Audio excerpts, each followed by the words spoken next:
আর দ্বিতীয় ছিল যে নেম প্লেট কিন্তু সবার মানে কনস্টেবল থেকে নিয়ে আপনারা মানে উঁচু পোস্টে সবার একজনেরও নেম প্লেট আমরা দেখতে পাইনি। সেটা কিন্তু আমাদের জন্য খুবই অবাক ছিল যে কেন। আর তারপরে আরেকটা ইন্টারেস্টিং জিনিস, যখন আমরা দেখছি যে আমরা এখানে অলরেডি এখানেই তো আমরা আছি, গত মানে 7 তারিখ থেকে এখানে শুয়ে আছি, অবস্থান করে আছি। এবার আমরা আরেকটা জিনিসও দেখলাম, যখন এখান থেকে অনেক বাইক গেল, যেটাকে আমরা সন্দেহ করছিলাম যে এরা হয়তো আমরা আনসেফ হতে পারে, এখন ওনারা কারা জানি না কিছু। এবার আমরা সেই জন্য আবার করে বললাম যে আপনারা এখানে তাহলে আছেন কেন? আমাদেরকে মারার জন্য, পিটিয়ে পালানোর জন্য? আমাদের সেফগার্ড কোথায়? এখানে র্যাব আছে, কলকাতা পুলিশ আছে, ওয়েস্ট বেঙ্গল পুলিশ আছে, আমাদের সেফটি কোথায়? আপনারা তাহলে তো অনেক কিছু ক্লিয়ার বোঝা যাচ্ছে এটাতে না। মানে আমরা তো দেখো আমরা ওয়েল কোয়ালিফাইড, হ্যাঁ না, অনেক কিছু তো বোঝা যায়, সবাই বুঝতে পারছেন। তাহলে এগুলো কি? আপনারা কি শুধু আমাদেরকে মারার জন্য এসেছেন? আমাদের সেফটি কোথায়? আমাদের সেফগার্ড কোথায়? অনেক বলার পরে হয়তো তখন এই 2-4টে পুলিশ এখানে এসে বসে আছে, দিয়ে এখন দেখুন অনেক ঘেরাও ফেরাও করছে, সারা রাত এরা ব্যারিকেডিং করছে। দেখুন কী হয়। আমাদের একটাই দাবি, যারা কোনো দোষ করেনি ওদেরকে কেন শাস্তি দিচ্ছ? যারা কোনো দোষ করেনি, যারা দোষ করেছে, আমরা তো বারবার বলছি আমাদের আপনারা সব ডকুমেন্টস নিন, আমাদের যাচাই করুন, আবার সিআইডি, সিবিআই, এনআই যাকে দিয়ে আপনার করার আপনি করুন, কিন্তু এই সব কেন? মানে তাও আবার গভর্নমেন্ট জবে আপনি করতে পারবেন না, করতে অনেক কিছু অ্যালাউড থাকে না। আমরা সব কিছু করেছি।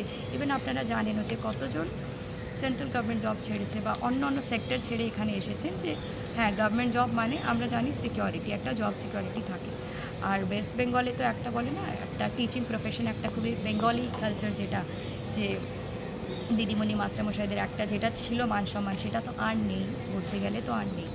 এখন কোথাও গেলে এখন আমাদের স্কুলে শুনতেই হয়, আমাদের নাম যেহেতু স্কুলের তালিকায় দিয়েছে ডিআইএর মারফত, কিন্তু তাও আমাদেরকে তো শুনতে হচ্ছে যে কি টাকা দিয়ে ঢুকেছেন, এটা কি মান সম্মান? যারা কোনো দিন চুরি করেনি ওদের যদি একটা দাগ লাগে, ওদের কিন্তু খুব ওরা ওই জিনিসগুলো মেনে নিতে চায় না সহজে।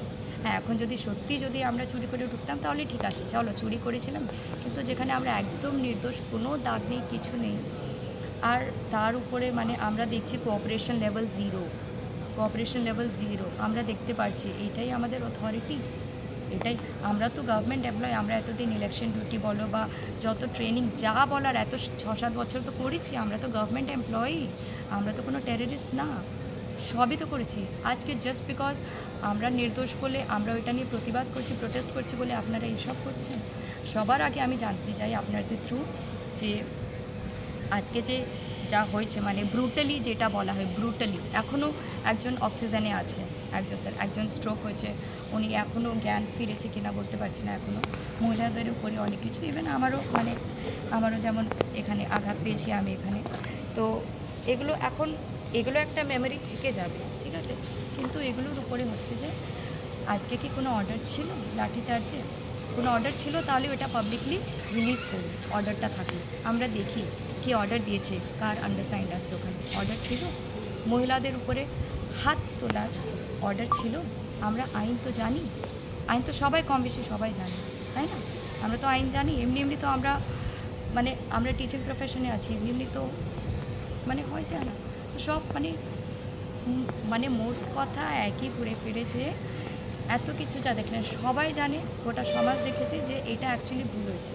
আমরা এই মুহূর্তে আমরা এটাই চাইছি যে যারা লিড রোলে আছে, যেমন আমাদের সিএম বা শিক্ষামন্ত্রী, আমাদের ওনারা এসে কথা বলুন আমাদের সাথে, মানে বন্ধ করে না, এসে ওপেনলি একটা প্রেস রিলিজ, একটা প্রেস কনফারেন্সও করেনি।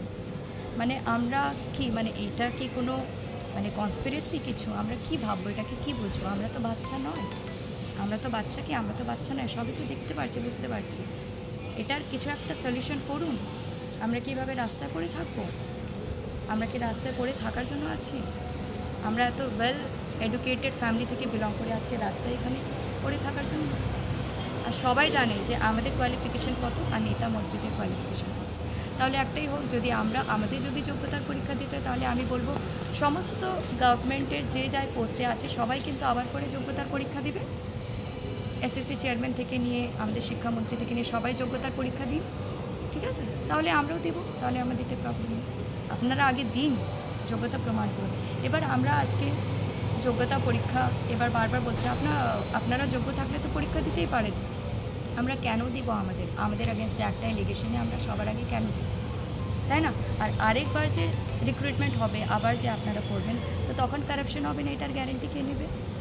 তারপরে তো আবার 5 বছর পরে আবার বলবে যে প্যানেল বাতিল, আবার বলবে আরে আবার যোগ্যতা পরীক্ষা দাও, আবার কেস চলবে, আবার হবে পরীক্ষা হবে, আবার 5 বছর পরেও কেস চলবে। কেস তো চলবে, কেস ছাড়া হবে না, কারণ এত